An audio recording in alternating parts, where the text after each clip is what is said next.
Hi, welcome to Pennsylvania Newsmakers, and as always, thanks for watching. Well, we have our all-star business panel here to talk about, guess what? Roads and bridges and mass transit, plus liquor privatization, and then an important health care update, all that and more following these words. This is Pennsylvania Newsmakers, a fast-paced, unrehearsed weekly discussion with and about the leaders who shape your world. And now, here's your host, Terry Madonna. Hi, welcome back to the program. Well, we've been doing this continuing series on Governor Corbett's very aggressive agenda. We had representatives from the Pennsylvania State Education Association here from the union point of view. We're now going to hear from the business point of view with our panel, consisting of, as usual, Fred Anton. He's the CEO of the Pennsylvania Manufacturers Association, and Gene Barr. He's the president and CEO of the Pennsylvania Chamber of Business and Industry. Guys, welcome as always. Great. All right, Gene, I want to start with you on this business of transportation, and we get the liquor privatization. I'll Fred weigh in first. All right, look, every study, I think we have now 3, say we've got to do something about roads and bridges. We get different amounts of money out of different recommendations, but let's say we're up to $2.5 billion a year that we need. Right. And there's a debate about how to fund it. Right.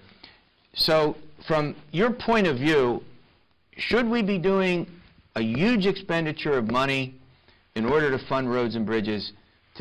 Weigh in, give First me your off, viewpoint. it's rare you'll hear me come on the show and talk about the fact that government needs more money for something. This is a case where it's different.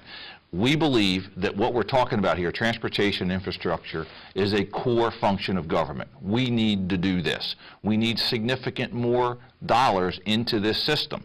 However we get it, we're open to a wide variety of ways of doing that. And the reality is the ways that we're looking at are really user fees. You use the roads, you pay for the roads. You pay for the roads when you go to fuel up. You use the roads and you pay for the roads when you register your car, do your operator's license. We need, and I know no one likes to hear that, but if we don't put those dollars in, we're going to continue to have a system that fails, bridges that are closed or unsafe because we haven't been able to keep them up, mass transit systems that can't transport people to their jobs, to doctor's appointments, as well as ports and airports. It's a combined infrastructure that needs the attention. Fred, your position on this? We unqualifiedly agree with the governor's proposal and the governor's recommendation, and we believe it should be passed immediately. Now, having said that, if there's any question here, it's that there's not enough dollars being put into the roads and bridges quickly enough. As I understand the governor's proposal, there will only be available $500 million during the first year, working up over 4 years to $1.8 billion. That is far below the governor's task force that recommended, I think, $2.8 billion or something in that area annually. Right. That's a good observation. Gene, of the raising the oil franchise tax, that's probably going to raise the most money. I get this, little more than $1 billion a year when it's fully implemented. Right. License and registration fees, you indicated you're open to that. We are. Are there any other possibilities out there? I mean, you talked about, would we do some additional tolling and private partnerships with, you know, maybe over bridges, or we don't seem to have a lot of toll. I'm not suggesting we ought to toll every road in the state, but you travel around the country, you can't go anywhere without Nobody having to likes put paying tolls either. Quarter in some But the reality is, if you're driving up I-95, you're paying them in Delaware, you get to Pennsylvania, you don't pay. I think with the electronic measures that we can do now, you can accelerate the collection of those. You don't have to slow down in many cases. People can go through the gantries. You don't have to worry much about that. We're open, as I said, to most anything that really ties this into the transportation side and really functions as a user pays. So we're open to any number of different things. You know, and of course, this is just it's a governor's proposal too. It's going to be kicked around. Let's talk about the politics of this. It seems that if Republicans that control the legislature, we agree there. Not, you know, Senate's a little closer, obviously. House pretty substantial. Republicans could do this if they want, right, Fred? They could do it, Republicans could but do it. They this don't need is it. likely to be regarded by some, and it is said by some, to be a tax. Also, 26 cents a gallon, which is what the uncapping will mean if fully implemented. 26 cents a gallon passed on to the consuming public is a heavy lift for some people. This proposal I regard as a very, very significant first step, and it should be passed. Let me ask you the fundamental, look, both you guys pay a lot of attention, legislature. As usual, I'm going to put you on the spot. You know, you wouldn't come on here and not expect it. Both of you. Is the legislature going to do this? This is a big priority. I think everybody admits this. Number one, Fred and I were talking before, he thinks, I'll let him explain, it's the number one priority that should be done. I think something will happen. What that ultimate number is, I don't know. And yes, this is, from our perspective, raising the oil company franchise is an additional cost of doing business on those companies that will attempt to get those dollars back. The reality is we need the dollars, and I believe that something will be done. Whether it completely goes to the level people want is another question, but I believe something will be done. We got to run to a break. When we come back, we want to take up another controversial subject, the business of liquor privatization. We'll be back in a moment. This broadcast of Pennsylvania Newsmakers is presented by the Pennsylvania Chamber of Business and Industry, the statewide voice of business, and by the Pennsylvania Business Council Education Foundation, educating citizens and business leaders about important public policy issues and civic affairs. This broadcast of Pennsylvania Newsmakers is brought to you by BetterSaferRoads.com. To voice your support for safer highways and less traffic congestion, visit BetterSaferRoads.com. And by the Pennsylvania Manufacturers Association. Business in Pennsylvania is our business. Hi, welcome back to Pennsylvania Newsmakers with Fred Anton and Gene Barr. They're our all-star panel. All right, Fred, I'm going to start with you on this. Liquor privatization, 3 governors. We're now up to the 3rd governor. You've followed this closely over the years, tried to get liquor privatization. Do we do total privatization? Do we do partial? Lawmakers don't seem to be on board. Governor wants to take, completely privatize it. 600 retail outfits to go to 1,200, sell the licenses. Give us your perspective on this. We at the PMA totally, completely endorse the governor's plan as stated. We believe that the system should be privatized for 3 reasons. One, overwhelmingly the public wants convenience and choice, as the governor has sold this plan or attempted to sell it to the public. 2, this is not a proper function for state government. We're one of only 2 states. For those 2 reasons alone, these stores should be privatized. Now, the governor's done a very clever thing here in promising the proceeds, the $1 billion, to be used for education.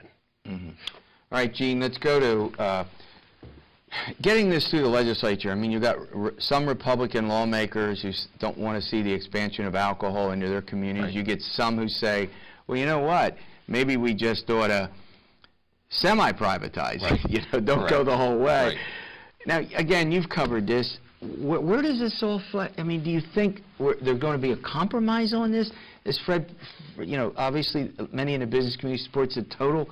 Is this likely to see some kind of a hybrid? I think you're going to see some changes. What's going to happen, I don't know. First off, to go back to what Fred said, I don't think people care. Certain people care ideologically who sells. Most people don't care who employs the person behind the counter. What they know they want is, they want beer and wine in grocery stores. They want beer and wine in convenience stores. As Fred said, they want greater customer choice and convenience. I think that there are fewer legislators now who are opposing this, saying, oh, geez, I don't want greater expansion. Yeah. I think they're saying, hey, look, you know what? Government shouldn't be in this. We need to get them out. 48 other states have figured this out.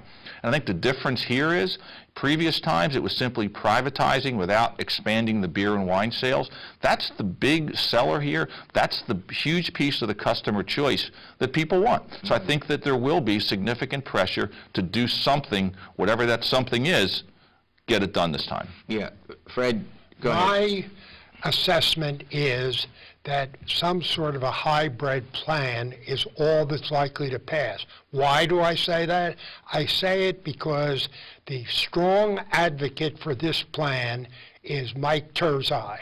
The other three legislative... Majority leader in the House, go ahead. The other three legislative leaders have all said, or at least Scarnati and Sam Smith have said, they are for some sort of incremental approach.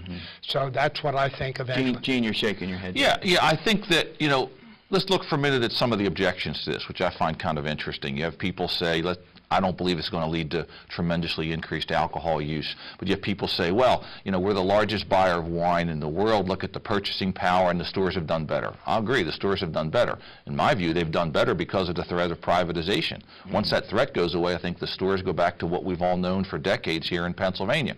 The other reality is, if this purchasing power works so well, why not do it for automobiles? And why not have a state-run automobile? The reality is it doesn't work long-term. People want choice and convenience, and I think we're going to see strong proposals to bring greater choice and convenience for people for the purchase, particularly of beer and wine. All right, before I let you guys go, I want to go to one other thing.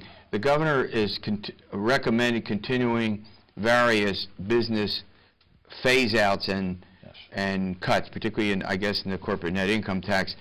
Fred Anton, what's your sense about whether we'll continue to see the business tax cuts? I think we will. I hope we do.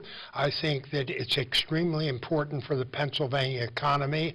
I'm extremely disappointed with Pennsylvania as a site for attracting companies and for not losing companies. I hope with the natural gas expansion here, we've got a real chance, if our taxes go down some, to acquire some business. Someday, Gene, we'll have to get you back here. Somebody has to explain the Delaware loophole and its full implications There's to no me. such thing as Delaware loophole. Okay, all right. But you're going to have to come back and explain this. We'll talk about that. I only We'll talk partially about that. understand it. All right.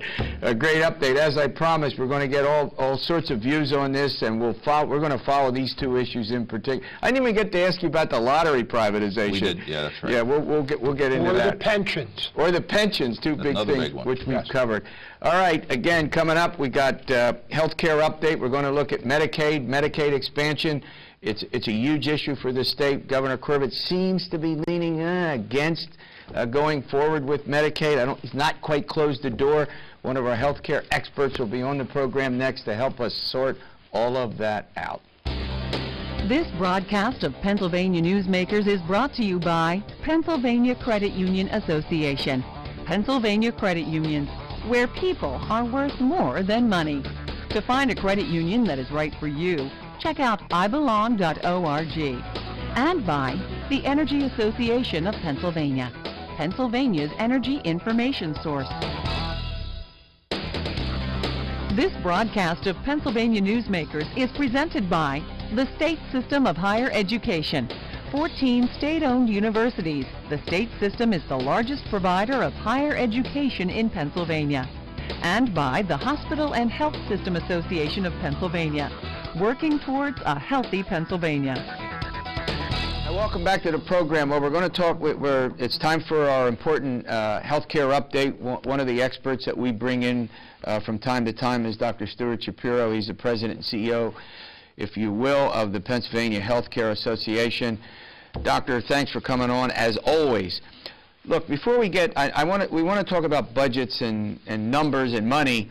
We're always talking about budgets and money.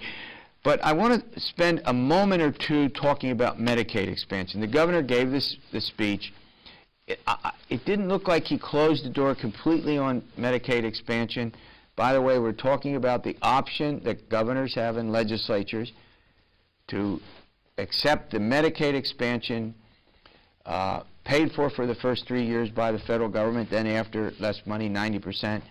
Governor is not quite sure about that. Give me your perspective on that. Great. I've been working on national health insurance for 30 years. And I've got to tell you that Governor Corbett's decision was 100% right. Mm-hmm. The reason it was right is that we have an economy that cannot at this point absorb a $4 billion addition to the Medicaid program in Pennsylvania. Pennsylvania is second in the country on Medicaid expenditures as a percentage of its budget. It spends greater than a third of its budget already on Medicaid. If he had expanded Medicaid right now, 1 in 4 Pennsylvanians would be on Medicaid. That is unsustainable. The governor's a little bit like Wayne Gretzky. He doesn't look like him, but he thinks like him. He doesn't go where the puck is. He goes where the puck will be. And in this case, if the governor expanded Medicaid, it would add $4 billion to the budget. It couldn't be sustainable. And the Commonwealth's budget would have to cut back on services to the elderly, to the disabled, to schools, to kids. If he had expanded Medicaid now, it would have caused massive cutbacks. So first, the governor was right. Second, the way he's approached this is he said, let's approach it and find a Pennsylvania way to do it with some flexibility. And he's asked the Secretary of HHS, he's thrown the ball to her, and he has said, federal government, work with me to do it in a way that we phase this in over time. Now it's up to the federal government. The governor is right, and he's to be congratulated on this decision. Yeah, we've had some folks on who obviously have different views about this, which is why we have the program, because we want a variety of viewpoints. As you know, you've been on often over the years. What about the uncompensated care? What about the fact that physicians treat people who come in, they don't get compensated, hospitals? Is there another way, would you suggest another way to handle that problem? Oh, sure. There's all sorts of, what people aren't talking about is the way that the tax credits can be used to buy insurance for people who are between the poverty level and 133% of the poverty level. There's still ways to use other mechanisms to get care. And what this is all about is that the hospitals, the pharmaceutical companies, and especially the pharmaceutical companies who are advocating for this expansion, want all those extra dollars for drugs. There are ways to do this.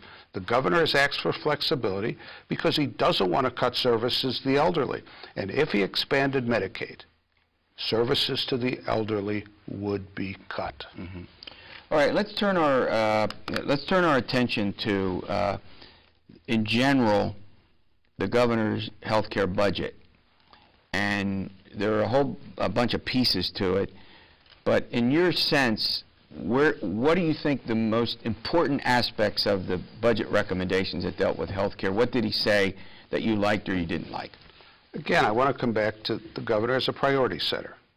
And I'm not here as an advocate for the governor. I'm here to talk about services to the elderly. And my job, and I get paid to represent the elderly. The governor said in his budget, the elderly and the sick elderly and the frail elderly and the disabled are a priority. And he made that very clear with his spending plan. He didn't go hog wild, but he has begun to restore the dollars that were cut under the Rendell program for the elderly. And I think he deserves to be really congratulated for that. I want to say that again. The governor made services for the elderly a priority in this budget. Yeah, before we get to, I want to talk a little bit about obviously something that you work with closely, the nursing homes, residents, that deal with the elderly in a minute. But right now we're going to talking about money. We'll take some time and pay some of our bills. This broadcast of Pennsylvania Newsmakers is presented by Highmark Blue Shield, changing the way health plans work for business with a variety of plan options for employers and more choices for employees. Information is available at highmark.com. Have a greater hand in your company's health. And by the Pennsylvania Healthcare Association, the future of long-term care. Hi, welcome back to the program with Dr. Stuart Shapiro. He heads the PA Healthcare Association. We're getting our healthcare update. You want to make a quick comment about the budget and where all that goes? Sure. Go ahead. As I said, the governor set the elderly as a priority in this budget. He didn't expand Obamacare, which was, I think, a wise decision. But there's still a long way to go for the services for the elderly. When Medicaid still dramatically underfunds what the real cost of care in nursing homes. And unfortunately, because Obamacare so took dollars away from Medicare, and the federal government keeps looking for targets to save money, and they keep taking it away from the elderly, nursing homes in Pennsylvania still remain very, very fragile. Yeah. And although the governor increased it a little bit this year, it's the first increase in 5 years. One of the subjects that we've done, for a decade on this program is tort reform. We've made some, adjustments. It's every physician I talk to constantly brings up this business of defensive medicine. I'm practicing it. Do tests that maybe, I might otherwise not do. What's your sense about that? Where's this all heading? Right now, trial lawyers come to Pennsylvania and are attracted here like flies to flypaper. Pennsylvania is ranked second worst in the country.